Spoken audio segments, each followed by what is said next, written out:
आज का जो विषय है वह है आसन।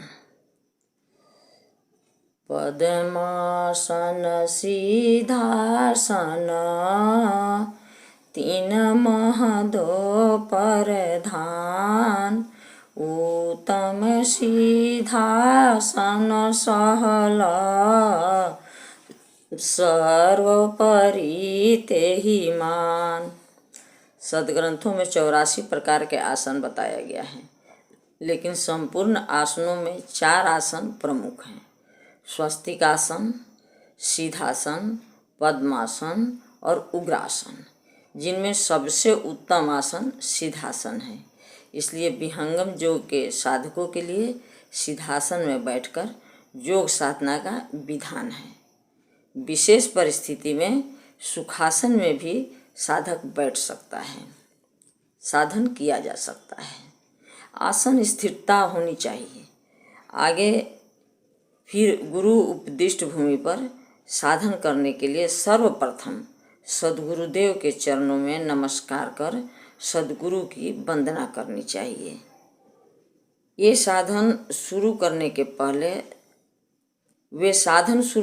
पहले स्वरवेद क्या कहता है?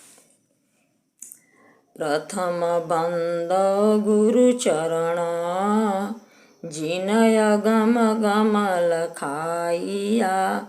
गुरु ज्ञान दीप प्रकाश करी, पट खोली दरस दिखाइया। इसके साथ ही साधना के लक्ष्य की प्राप्ति के लिए स्वरवेद क्या कहता है?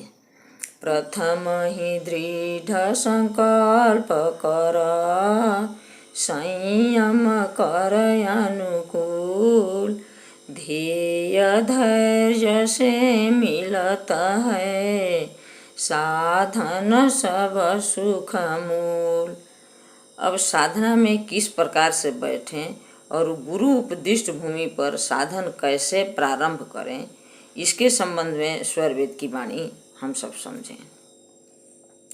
सहज पलहथी मार कर, वा सीधासन साध। स्वास्तिक पद्मासन लगे, सुख सब आसन रात। प्रथम कमल श्री गुरु चरण, वंदन बारंबार।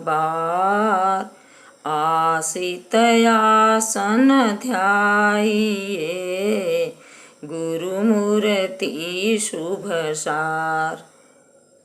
नियमित दोनों काल में, ब्रह्म मुहूर्त सुधार।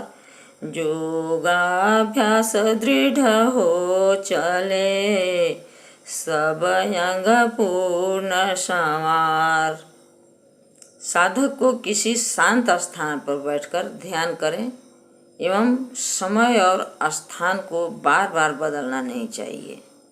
योग की शब्दावली में भूमि का अर्थ गुरु उपदिष्ट स्थान को कहा जाता है।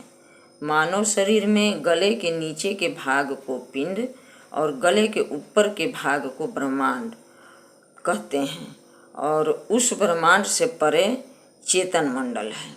इसलिए योग साधना में पिंड के साधना, ब्रह्मांड की साधना और तदंतर चेतन मंडल की साधना का विधान है।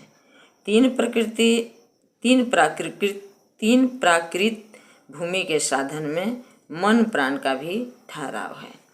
स्वरवेद इसके विषय में क्या कहता है? मने सुरतिले उड़त है, बाहर दृश्य पसार। जीव भूले निज रूप को, भटके रहे संसार। बोली सद्गुरुदेव भगवान की जय।